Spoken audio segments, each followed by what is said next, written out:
Hello guys and welcome to my channel. This is Vividly Denisa. First things first, I just kind of wanted to apologize to everyone for the fact that I haven't posted a new video in about a month. Long story short, my computer screen broke, and so I had to wait until I went back home to get my desktop computer and bring it back here. But thankfully, I just came back home, just came back to Japan from home on Friday, so about 2 days ago. And so I have my desktop here, and so I can start editing my videos better now and posting more frequently. So I look forward to more videos more frequently than before. Anyway, so today I kind of wanted to talk about also, some of the things that you will deal with, and one of those things are staring, or at least the unwanted attention that you will find and face in Japan. And this, goes out to other countries as well, especially homogeneous countries, especially usually Asian countries, because Asian countries are usually very homogeneous, which means that is usually like the majority is like one group of people.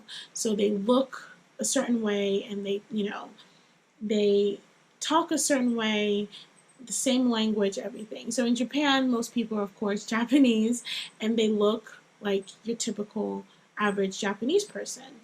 And they do have a lot of mixed people here, they do have a lot of foreigners here, but it's not as frequent, or as, I guess, it is very rare to see those kind of people, compared to countries like America, where you walk out and you can see millions and different kinds of people as soon as you walk through the door. So you have to take that into account when you're coming here, because you might think, oh, it's not going to happen to me, but if you look obviously like a foreigner, you will have that experience where you get stared on a lot. I've had that experience in South Korea, I've had that experience in Japan, in Hong Kong, in Beijing, okay? So I know what I'm talking about. So kind of going back to South Korea.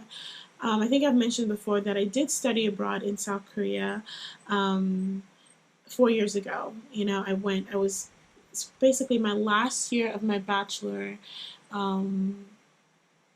like the first semester, and I stayed there for the fall. And my visit, or my stay in Korea, kind of, I think, prepared me for the long run living in Japan, because that was the first time I got to experience the fact that you're obviously a foreigner.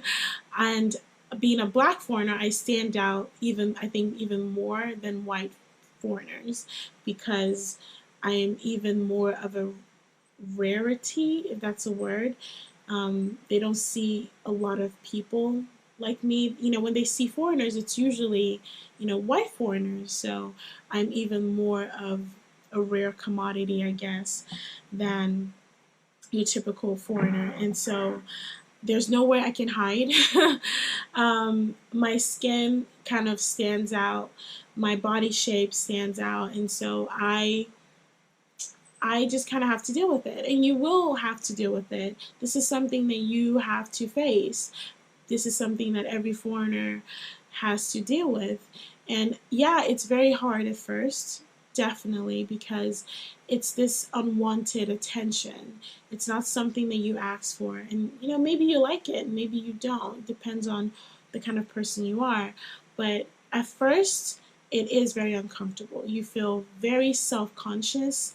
It feels like they can see inside, like everything about you when they're staring at you. That's how it feels. And so for some people, it's too hard to handle, and they end up, going back home. But to most people, it's just something that you have to kind of take as one of the cons of living in a foreign country, so. But granted, there's certain days, at least for me, I don't know about anyone else. For me, there's certain days where I don't even notice it. Sometimes I feel like I'm blending in, and you will get that. You will get those days where you're not noticing anyone. Like, you don't notice people who you meet, people who, who are walking along the street with you. And then there's some days where it's just too much. It's too much to handle. It's just like, oh my God, stop staring at me. And you have these conversations in your head, like basically, cussing everybody out who's staring at you.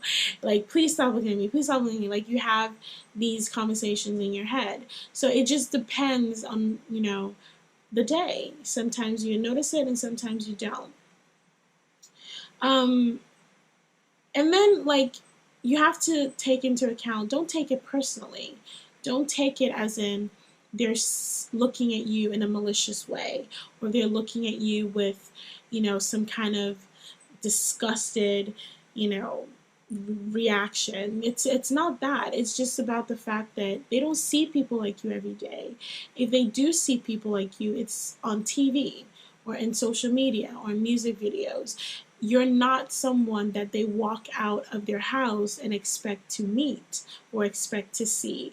And so you have to keep that in mind, and that will help you kind of, not take it so personally to the point where it hurts your feelings or it makes you more self-conscious.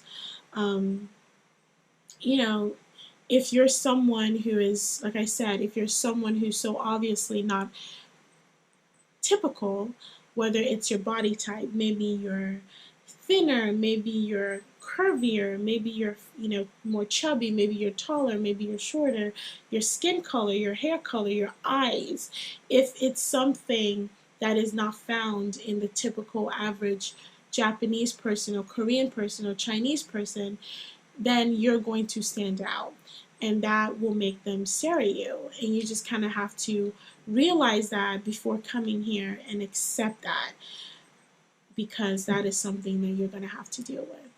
And I think, like, it depends on the place too. And, like, the reason I say that is because my going to Hong Kong and going to Beijing, two completely type of staring, at least in my perspective.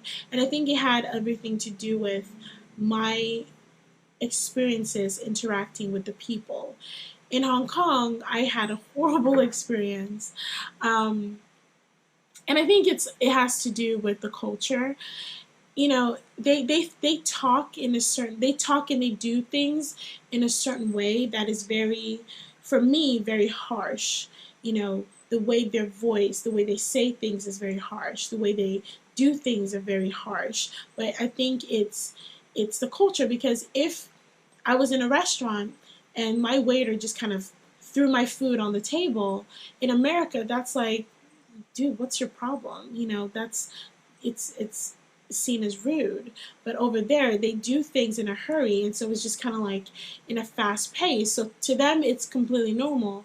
But me, coming from a different, different culture, it was a horrible time, because I kept trying to tell myself, it's a culture, it's a culture, it's a difference.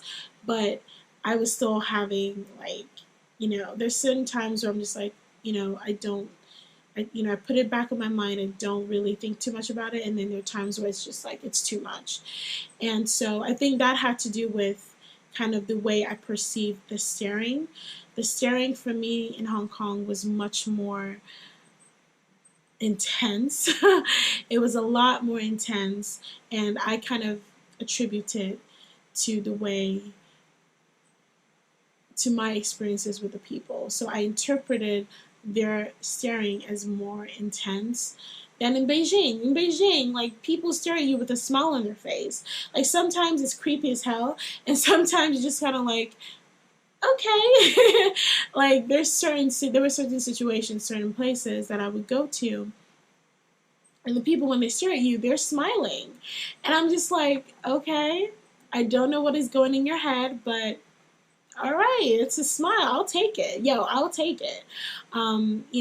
Especially the kids. I had a lot of kids staring at me, especially this cute little girl I met at the Forbidden Palace, and she was, I think, with her dad, and she was in front of me. She was walking in front of me, and she kept turning around and staring and smiling at me, and her dad noticed her, and he was smiling too. And so it was just a cute, kind of innocent, and I took it as an innocent way because she's a kid, you know. So yeah, and the people there were a lot, I guess, nicer. But again, it's the culture, you know. And so I think that's kind of why I perceived it as a more comfortable kind of staring, because my interactions with the people were, you know, based on my culture, more comfortable.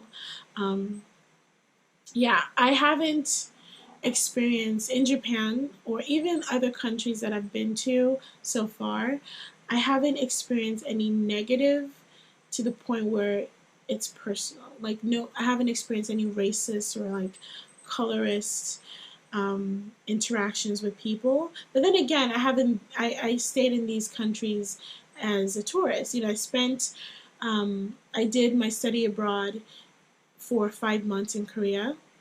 When I went to Beijing, I stayed for 4 days. Hong Kong, 9 days. So I hadn't been in those countries for a long time. So it might have been different if I was living in those countries. God knows, you know. But in Japan, I've been here for almost a year. It'll be a year in like 4 days. Oh, wow. A year and 4 days. I'm just realizing that. So I haven't been in Japan for a long time. And so I haven't seen as much as, you know, I would like to say, I would like to have seen, you know, because I've only been here for such a short time. So I haven't so far. My experiences have been very nice, very kind. The people I meet, people. I of course, again, I don't know what they're thinking in their head, but the way they treat me is very nice and is very kind. You know, then again, people have different experiences. You know, don't take my experiences as the end all be all, because, you know, there have been YouTubers who say they hated their experience, whether it's in Japan or in Korea or in China or wherever. You know, some people have great experiences and some people don't, you know. So it just depends on the person, and it depends on the people you meet, because we don't all meet the same kind of people. And so you have to take that into account. I know it's very scary. I know it's very it's a risk that you have to take, but it's a risk that you have to take. You only live once, and if this is something you want to do, with, you know, traveling, teaching, you know, whatever you want to do, you know, just do it. You know, if it's traveling to whatever country, whether you're traveling as a tourist or if you're moving as, you know, a spouse, or if you're getting a job here, it is going to be uncomfortable. You're not going to be 100% comfortable for the rest if you're spending the rest of your life here. I'm just going to be honest with you, because you're obviously not from here. You're obviously not Japanese. You're obviously not Chinese. You're obviously not Korean. And they are not going to accept you as that. And that's just something that you have to take into account, and you have to come to terms with, and you have to accept. And I feel like when you accept that, life would be a lot more easier for you. So yeah. Sorry if there's like a fan noise in the background. It's super hot here. I hate the summer in Osaka. I hate it, hate it, hate it. And it's so funny because in Kansas, Olathe, Kansas, I just got back a few days ago. The weather is lovely. The weather is so nice. Like, I did not sweat one bit in the 2 weeks that I was home. But before I left, I was like going to the airport. I was sweating my ass off. It was really bad. And then today, the sun was so hot. I'm telling you, you can cook with no fire outside. It is so hot. And so I have to have the fan on. I have an air conditioner, but it doesn't go into this room. So I have to have the fan on permanently, so I'm not boiling. So Please forgive the fan background noise if there is one. But yeah, that is my video for today. Thank you guys so much for tuning in to my channel and for watching this video and all my other videos. If there's any topic that you want me to talk about, please go into the comment section and comment, and I will try my best to make videos about that or answer whatever questions you have. Please, you can also reach me on Instagram at vividlydenisa. I will put the link in the description box so you guys can go check it out. Check out my videos, my pictures, and you can personally DM me for whatever reason through Instagram as well. So thank you guys so much, and I'll see you in my next video. This has been Vividly Denisa. Bye.